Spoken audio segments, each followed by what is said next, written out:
Ikaw, tanong lang kita. Kakasuhin mo isang tao, mag-iingay ka ba? Tahimik ako kasi hindi man ako pala daldal sa ganun. Hindi. Kahit ako rin, kung magkakaso ako ng tao, hindi ko sasabihin ko ba, warningan ko ba? Kasi ito mangyayari. Makapaghahanti tao. If ako magkakaso ng tao, tapos sasabihin ko, oy, malapit lang, magkakasuhan kita. Ang gagawin ng kaaway ko? Pero na yun. Sa unang balitang boxing ay isiniwalat ni JM Sisat na sa isang panayam sa Pinoy undefeated prospect na si Carl James Martin. Hayagan nitong hiniling sa kanyang handler ang posibleng sagupaan kontra sa 2-division undisputed champion na si Inoue. Ngayon, umugang ang tanong ng mga fans kung handa na ba ang Wonder Boy sa halimaw ng Japan, at sa milyong pisong paldo na kaakibat nito. Sa ibang balita ay mainit ang usap-usapan kung sino-sino ang mga posibleng kandidato para sa Knockout of the Year. Ayon sa ilan, nangunguna ang one-punch TKO ni Sasaki laban kay Norman Jr. Gayunpaman, iginiit naman ng mga Casimero fans na nararapat ding i-consider ang matinding pagkaka-knockout ni Mizokoshi sa laban nito kontra Cuadro Alas. Sa huling balita sa mundo ng boxing ay matapos ang kontrobersyal na pagmamayabang at pag-middle finger ni Japanese boxer Mugicha na kagawa kay John Riel Casimero, ay tila nagbago na ang kanyang tono. Sa mga bagong ulat ay bumait na si Nakagawa at maging love pa ang naging mensahe niya kay Cuadro Alas. I love you! Hindi rin lingid sa kaalaman ng boxing fans na 2 beses na niyang nakaharap si Kainosuke Kamida, isang draw sa unang laban at pagkatalo sa ikalawa. Dahil pareho silang nasa ilalim ng Kamida promotion, hindi malayong muling magkaharap ang dalawa sa hinaharap. Ikaw, tanong lang kita. Kakasuhin mo isang tao, mag-iingay ka ba? Tahimik ako kasi hindi man ako pala daldal sa ganun. Hindi. Kahit ako rin, kung magkakaso ako ng tao, hindi ko sasabihin ko ba, warningan ko ba? Kasi ito mangyayari. Makapaghahanti tao. If ako magkakaso ng tao, tapos sasabihin ko, oy, malapit lang, magkakasuhan kita. Ang gagawin ng kaaway ko? Pero na yun. Diba? Joseph, mag-up ka ng camera, nakaka-turn up ka, kumakain kay iniinggit mo kami dito. Ibababa kita, ha?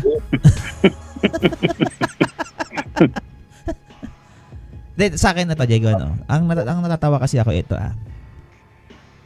magkakasama kayo sa loob ng kapatiran. May outsider na papasok. Yung papasok na yan, hindi naman natin kaano-ano. Ang nirereklamo ako. Kunyari tayong dalawa, Diego, tayo, okay na kay Ena. Para pa talaga yan si Kuyang. Papainggan mo ba yung mga bagay na yan na wala namang nonsense naman? Hindi. Oo. O tapos ito pa. Sabihin na legal team ni Pacquiao yung yung magkakaso. Pag sinabing legal team, kailangan ding aprubahan din yan ni Pacquiao. Putay, lalabas yung kahiya-hiya yan si Pacquiao pagka pinatulan niya itong alam mo to yung sabi ko ngayon, ibababa ni Pacquiao yung na yan, yung sarili niya. Sa daming nanira sa kanya, sa daming bumatigo sa kanya, pinili pa si Kuya. Bit. Tsaka Alvin ito lang yun sabi ko sa'yo Tama mo, dali. Yan si Pacquiao kumakat.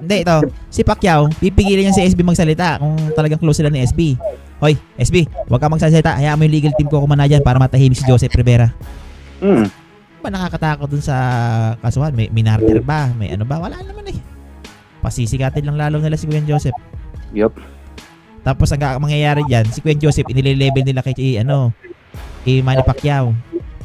Puta na. Kuya Joseph, mayaman ka pala ba? Saka ito Alvin Ito Alvin si Pacquiao yan, kumatok yan, gusto maging mason. Nakita ko yung mga picture, siya yung lumapit sa mga mason.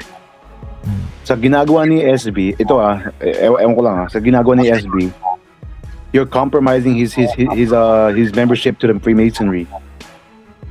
Pag nalalaman nila na kinakasuhan pala ni yung Entered Apprentice, first degree yung Master Mason, baka ma-blackball na yan. Baka hindi napapasok yan si Manny sa Mason. Yun lang yun Yep. Pero ang alam ko, mason na si Pacquiao. Di pa. Mason na siya, pero he's a first degree. Di Master Mason. Hindi siya Master Mason. Kaya in-explain ko sa isang live ni Kuyang, hindi pwede magreklamo yung isang EA sa Master Mason. Correct. Ibig sabihin, pwede magreklamo pero walang Masonic trial. Hindi, You have- mahihirapan talaga. You have to be on the level. May usapan kami ng mga Master Mason on the level. Pero ano Kaya- na lang siguro. Kaya dagdag na ng dagdag dyan, salta ng salta siya dyan, pinapanood mga ibang vlog ng replay ni SB, tumatawa lang sila, like, what the hell is this shit? Natatawa nga sila, chat GBT, kinukuha yung mga information. Sabi ko nga, Unang-una, nilabel ko na Kowan siya, brother eh. Kowan siya eh. Tsaka hindi bababa si si Pacquiao sa ganyang level na social media. Papatol ako social media sa mga YouTube na yan, YouTube vlogger. Uwisit. Sa daming bumangga sa kanya ng personal, ng politics, din mga wala sa pakialam. Sabi nga niya ba't ko kayo papatulan? Di maging ko na lang ako, i-level ko yung sarili ko. Dito tulong na lang ako sa mga tao na kailangan. Saksayin ko yung panahon ko dyan. Yan lang yan. Pero ang totoo yan talaga, Diego, kasalanan talaga ni Kuya Joseph lahat. Kasi nahagip siya naman, ang laki ng picture niya dun eh. Ayan na naman Nung ah. nag-uusap si Pacquiao at saka si Tata, ang laki ng... so sumingit mo ano? Oo, dapat kasi si SB Sana kinuha mo na yung telepono, kuyang. Sana kinuha mo na yung telepono. Sana inago mo na yung telepono.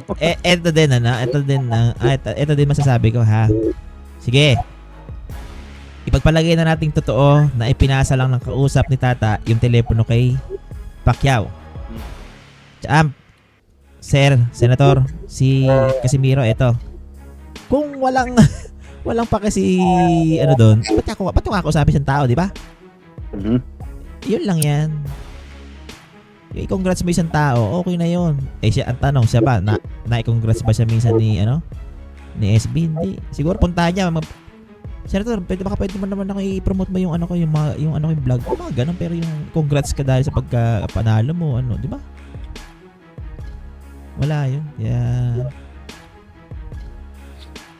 Ang masakit kasi doon may naging boses kasi dito ang boxing dito kay Kuya.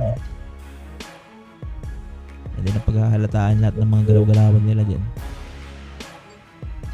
Ang nasiyahan ako doon sa sinabi ni Kuya yung kahapon, yung about sa percent na yan. And that's true naman talaga. Ano ba mauwi sa boksingero na putang ina, may namamatay nga sa boxing eh. Tingnan mo, tapos papalabasin nila si 100,000 lang ang premyo ni Sam Tata. May kwento pa ako dyan. Ewan ko anong part nilabas ko yan. Yung sa... Sabi ni Disney Prince, sabi ni Butiki, minalit mo daw si Boss Manny kung dahil mababa daw position niya sa Mason. Loko talaga. Unang-una, walang position sa Mason kung hindi mga officers position. Correct! Okay? At tapos, pangalawa, hindi minamalit ni Kuyang Jose yan si Kuyang Manny. Tinatawag nga siya Kuyang eh. Brother nga tinatawag sa kanya eh. Nile-level nga ni Kuyang nga si Kuyang Manny eh. Brother nga tawag sa kanya eh. Hindi niya sinasabi, wala siyang sinasabi, oy Manny, makuhan ka, umayos ka dyan, oy Manny, makuhan ka dyan. He never did that. Wala siyang ginawa ng ganun. He still treated him like a brother. Kahit EA yan, kahit first degree. EA, ibig sabihin, enter the apprentice. Unang degree pa lang yan.